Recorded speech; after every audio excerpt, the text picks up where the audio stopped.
information about Charles Hickman and Kirby Parkett returning to work unready for the media after claiming alien abduction, and Tyshun Hobson reporting on the USM Live Music Club. Don't touch that dial because Dr. Jen Andrella and Jamie O'Quinn will share some things that you don't want to miss. You're listening to Southern Miss Today on Southern Miss Radio. Sponsorship for Southern Miss Today comes from Mississippi Beverages. Mississippi Beverages provides water, water coolers, and coffee service throughout South Mississippi. Take half of your weight in pounds. That's how many ounces of water you need a day. Mississippi Beverages can help you reach that goal by delivering fresh water to your door. To get more information or to set up a cooler and water delivery, you can call Mississippi Beverages at 601-271-2420, or you can find them online. Sponsorship comes from American Graphics. Located at 8 Commercial Warehouse Drive in Hattiesburg, American Graphics provides custom screen printing and embroidery.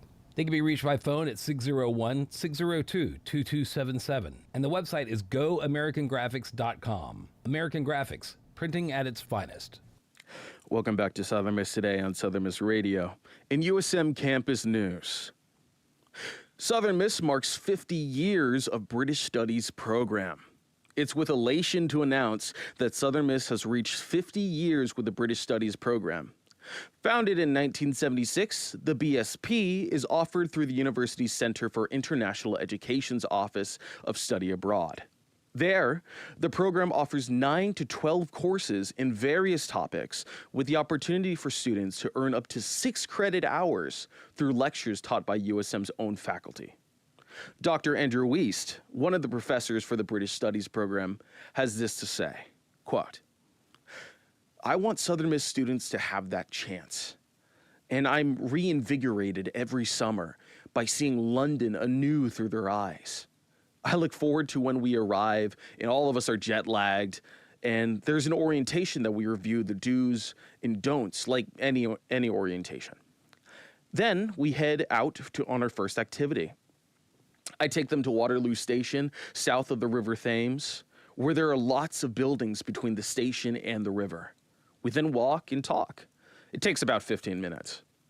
It's just a regular city-looking scene, but then we break out into a park besides the river, and the view opens up where we are right across the Thames from the House of Parliament, Big Ben, and Westminster Abbey.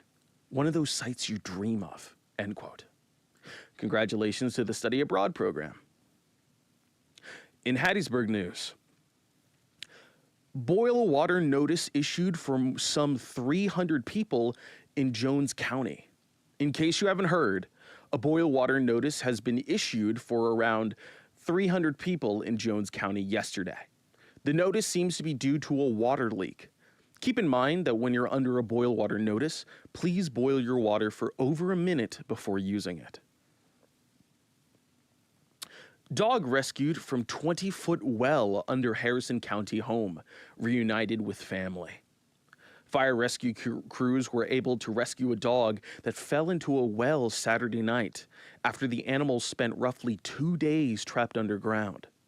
The dog, Rascal, found his way under the house and fell into the old well, which was roughly 18 inches in diameter and 20 feet deep, with a small void at the bottom. The fire rescue team arrived on Saturday night, where they broke up the floor in the kitchen above the well, where they then lowered a rope with a loop to the bottom and lured Rascal out with treats. It took about 45 minutes, but the dog was safely pulled up to the top and reunited with his family. In Mississippi news, Mississippi grocery shoppers react to SNAP benefits pause during the government shutdown. Because of the government shutdown, there is a temporary pause of SNAP benefits in Mississippi, which comes at a difficult time. With Thanksgiving on the rise, customers were understandably upset of the Mississippi Department of Human Services when they announced on Friday that SNAP benefits will not be issued for November while the government shutdown occurs. Jaqueline Smith, a mother on SNAP benefits, states the following, quote, "It's going to be kind of hard for us to actually keep groceries in the house. If it was up to me and I was the president or the governor or whatever, I would keep food stamps around," end quote. In national news, appeals court allows Trump's deployment of National Guard in Portland. The federal appeals court yesterday ruled that the Trump administration to send National Guard troops into Oregon, which is against the state's wishes. Judges Ryan D. Nelson and Bridget S. Bade stated the following, quote, "Rather than reviewing the president's determination with great deference, the district court substituted its own determination of the relevant facts and circumstances. That approach is error. Even if the president may exaggerate the extent of the problem on social media, this does not change the other facts provided a colorable basis on support the statutory requirements." Dissenting Judge Susan B. Grabber disagreed with them, stating the following, quote, "Given Portland's protesters' well-known penchant for wearing chicken suits, inflatable frog costumes, or nothing at all when expressing their disagreement with the methods employed by ICE, observers may be tempted to view the majority's ruling, which accepts the government's characterization of Portland as a war zone, as merely absurd," end quote. We'll be right back with sports and weather after a word from our sponsors.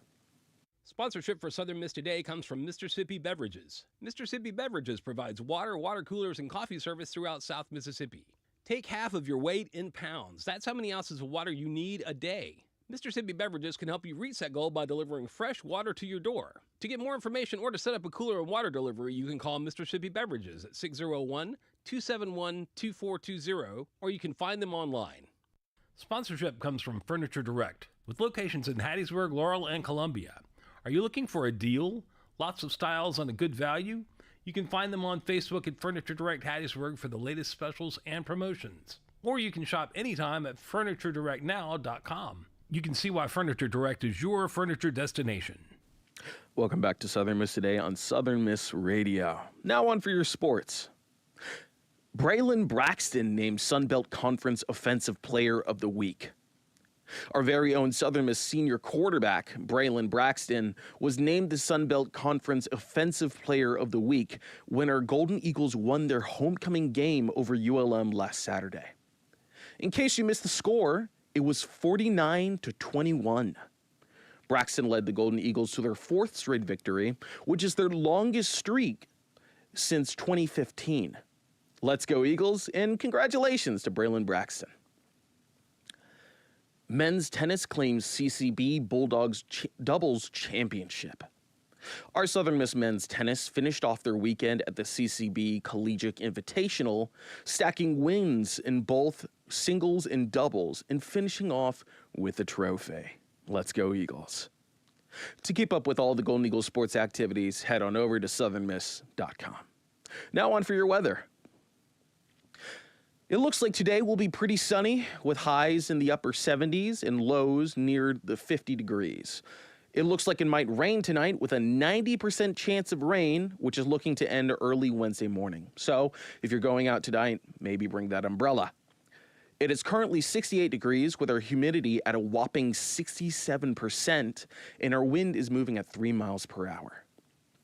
Up next, we have Charles Hickman and Kirby Parkett returning to work, unready for the media after claiming alien abduction. Check it out. This is Mississippi Moments on MPB, produced by the Center for Oral History and Cultural Heritage at the University of Southern Mississippi and supported by the Mississippi Humanities Council. I'm Bill Ellison. After filing a report about their abduction by aliens, Charles Hickman and Calvin Parker returned to their jobs at Ingalls Shipyard. Hickman recalls not being prepared for the media circus that followed. We didn't know what to do, so we went to a pay telephone, and I called the sheriff's department, and I told them. They told us to come on up there, we'd talk about it. So we went on up there, and they started questioning us, and in fact, they questioned us for several hours. But the sheriff promised me that he wouldn't let it out to any news media or to the public. And so we went to work that Friday morning. And about that time, I got a telephone call from the office, and I went to answer it. And on the other end was some newspaper man from Jackson. He started questioning me about, what we had seen last night. And oh my goodness, and I didn't know what to do because we had been promised that wouldn't anyone hear about it. So I just hung the telephone up. And by that time, all the telephones in the shipyard began to ring. So Oliver Brown, he was general manager there at the shipyard. Oliver asked us to come up there and talk with him. We sat down and explained to him what happened to us. Oliver believed us because he had no reason not to believe us. To hear more, visit MississippiMoments.org or just like us on Facebook. Mississippi Moments is supported by the Mississippi Humanities Council. The humanities are for everyone. That was our Mississippi Moments. Coming up, we've got some special guests that you don't want to miss. Sponsorship for Southern Miss Today comes from Mississippi Beverages. Mississippi Beverages provides water, water coolers, and coffee service throughout South Mississippi. Take half of your weight in pounds. That's how many ounces of water you need a day. Mississippi Beverages can help you reach that goal by delivering fresh water to your door. To get more information or to set up a cooler and water delivery, you can call Mississippi Beverages at 601-271-2420, or you can find them online. Wake up and text. Text and eat. Text and meet up with a friend you haven't seen in forever. Hi.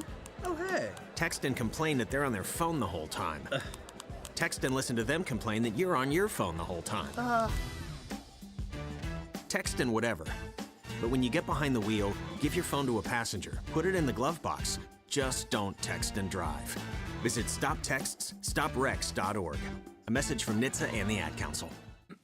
Welcome back to Southern Miss Today on Southern Miss Radio. Now, please give a warm Golden Eagle welcome to Dr. Jen Andrella and Jamie O'Quinn. Hey, how are the both of you doing? Doing great. Doing good. Awesome, awesome. So first and foremost, for anyone who doesn't know the two of you, can you both give yourselves a little introduction? Sure.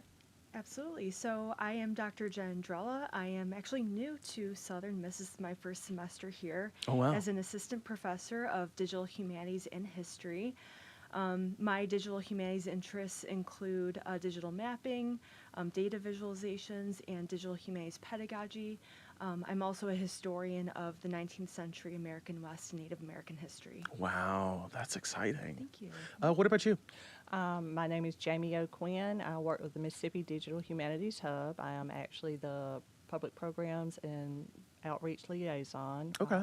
We cover the whole state. I have a very background. I did a lot of work with writings, articles, interviewed tugboat captains who became world champion chainsaw carvers, just lots of interesting stories around Mississippi. And then with our grant, I have been here since February. Wow. How do you like it here at USM for the both of you? I'm loving it so far. Awesome. I've grown up in the Midwest. I'm from Cleveland, Ohio originally, so the fact that it's this warm still in October, the end of October, is definitely something I'm getting used to. Yeah. Oh, yeah. And I love it. I actually got my undergraduate here at USM. Oh, awesome. Welcome back. I know. So it's exciting to see all the changes. And it's just to see all the programs and all the opportunities that are available. Yeah, awesome. Yeah. So let's actually get into the meat and the potatoes. What is the Digital Humanities Hub? Can you tell us about that? The Mississippi Digital Humanities Hub is located here at USM. We serve the entire state of Mississippi. We are a congressionally funded grant through the National Archives. And Mississippi has so many treasures. Yeah. Okay, from the north all the way down to the south. And in those local communities, they know what kind of hidden treasures they might have, whether it's in museums, libraries, historical societies, or even in the educational fields. There's a lot of things that might be collecting dust on shelves in the back or in boxes. And unless it's made accessible, nobody's able to utilize that information. And because it's such a vital part of our culture and our society, it's important to get that out there. So what we do is we work with the memory institutions, whether it is your education, again, your libraries, your museums, historical societies, and help them connect the dots of how to make that more accessible, usually like online. Yeah. And the way that we can do that is through our outreach. We let them know about our program, and one of the ways that we do that is we have workshops. We had a workshop this past summer. It was here on USM campus. It was for 2 weeks. And we had a combination of individuals who worked in the library, museums, and again, educators. And they came in, and we had instructors and professors, not only from here at USM, from a lot of different disciplines, but we also had those from other institutions and from outside as well. Yeah. And it was so interesting to see the way that the participants meshed with each other. They were able to bounce ideas off of something. Maybe something was done a certain way in the library setting, and maybe it's done a different way in the museum, but they were able to exchange knowledge and come up with totally different ways of doing it. Yeah. And then our instructors were able to help give them some more knowledge along with that. And it's been exciting since they've gone back home. We had somebody from Mississippi State. She was able to take that information and go back and work with one of the professors in the classroom and actually figure out different mapping systems to utilize in one of the geography classes. Yeah. We work with the Mississippi Band of Choctaw Indians. Yeah. One of the instructors at Jackson State that came, she was able to go back and actually talk to one of her coworkers, and based on the knowledge that she learned here, they actually have started the Africana Digital Humanities Lab at Jackson State University. Wow. Yeah, it's incredible. Yeah. And then even all the way down to the coast, we have somebody from Waveland that she talked about. They just basically had file cabinets full of documents that she was able to go back and sort it and make it more available and accessible online. And then we were able to help her connect the dots with some local sources too, with Harrison County, so they could utilize their library system too. So they were able to work together on something that was totally different. Yeah. And the Oro O'Keefe was working together with the Waveland, and they didn't have that relationship necessarily working on projects together prior to that, so that's been really exciting. Yeah. So this coming summer, we will have actually a 6-week workshop, and it will be geared toward undergraduates. Ooh, and okay. It will also be here on campus. And then the year after that, we will have another residential workshop, and it will be geared toward high school teachers. Yeah. In addition to the workshops, we also have another way of outreach is through our grants. We had $300,000 recently that we now have 12 recipients of our grants. And again, it's from all over the state, and it's exciting to see. Working with Russ College, they have civil rights materials that haven't been made available to the public before, so we're going to be working with them on how to make that accessible so that scholars, educators, students, and all will have access to it. Yeah. And then another one, Jackson State, will be working with them through the grants as well. They have a specialized collection in their museum. Over in Meridian, the Jimmy Rogers Museum, he's the father of country music, helping them with their projects of digitization, and they're really excited. We're actually going to be going over there Saturday, helping them with a digitization day as well. Okay. I know, it's really exciting. And then we have all the way down to the coast. We'll be working with Walter Anderson Museum. They have a lot of their collections are not available online yet. They'll be working with that.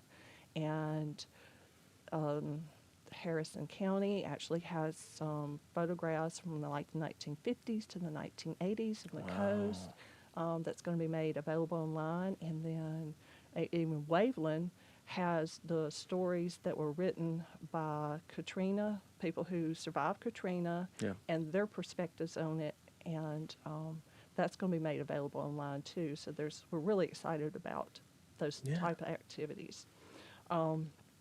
In addition to these types of things, we're also available online as well. We have a website.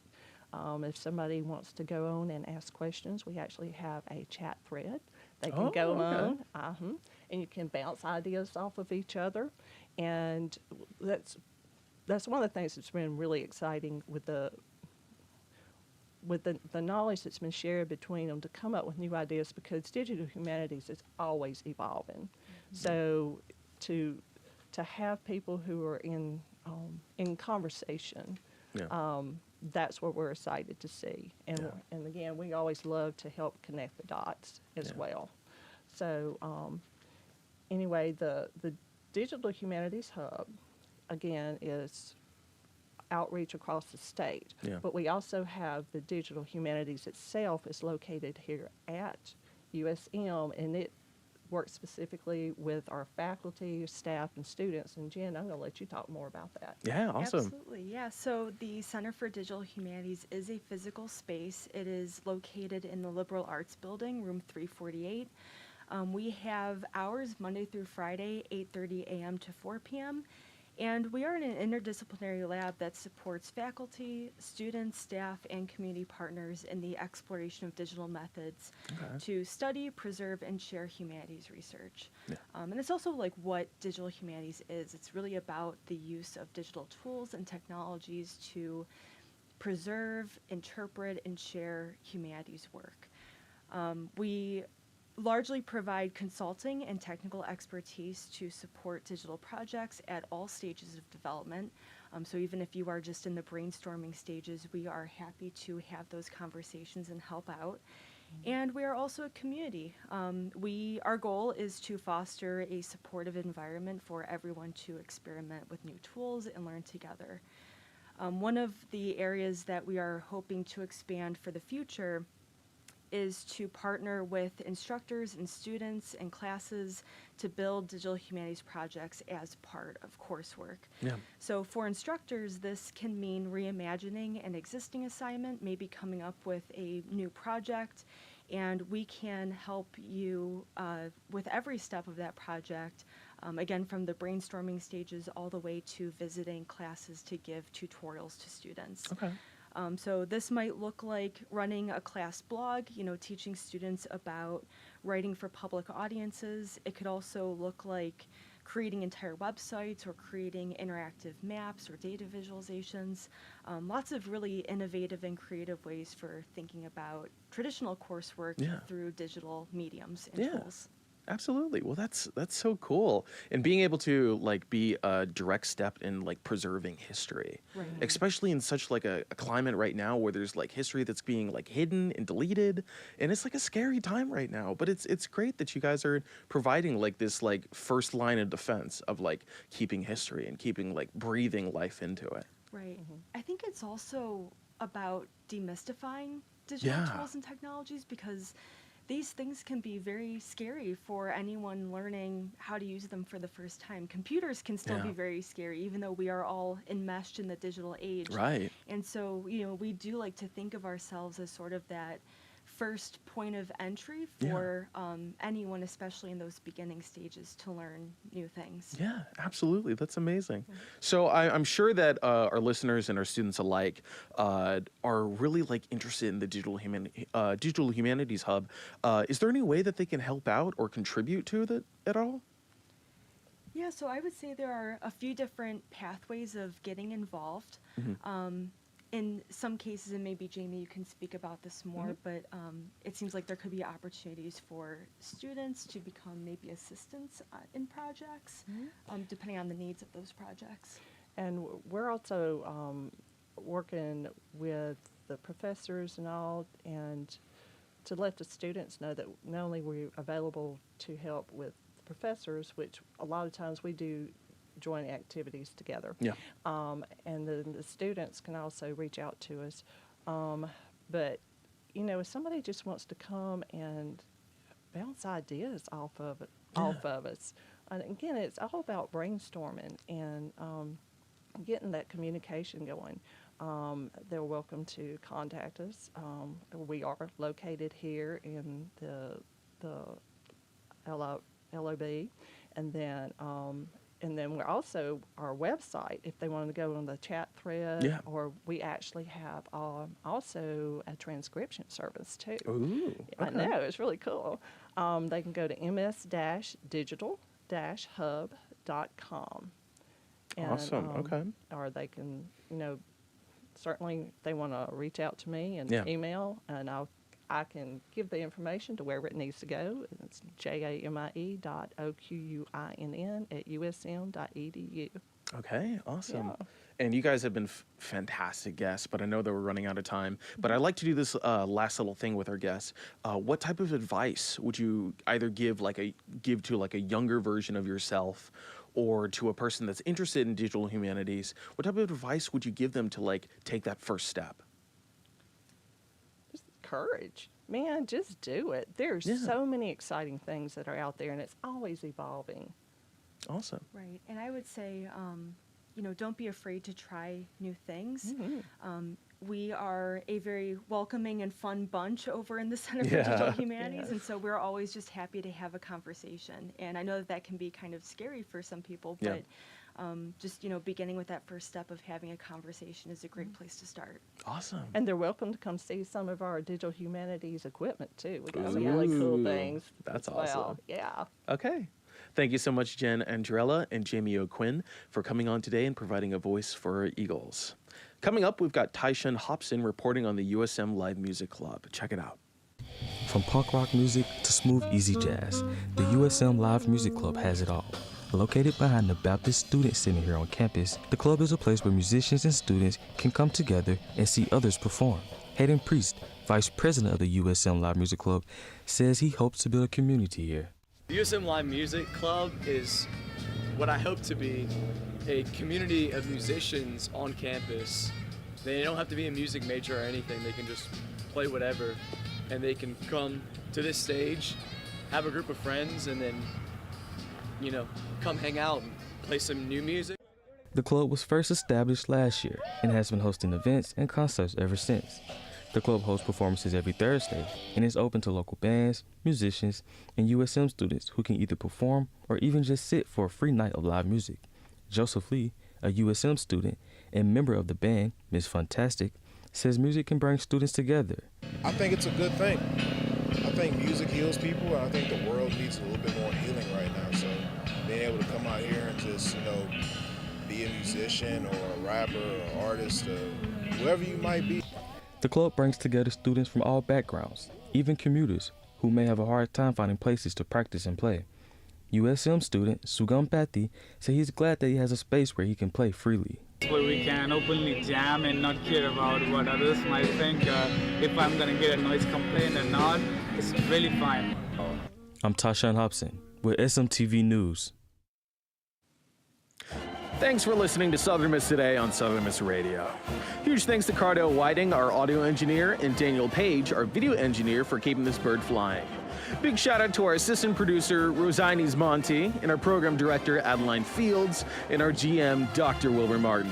Don't forget to follow SM2 Media on social media. I'm your Tuesday Thursday show host, Skylar Angus Barker. Stay golden, Eagles.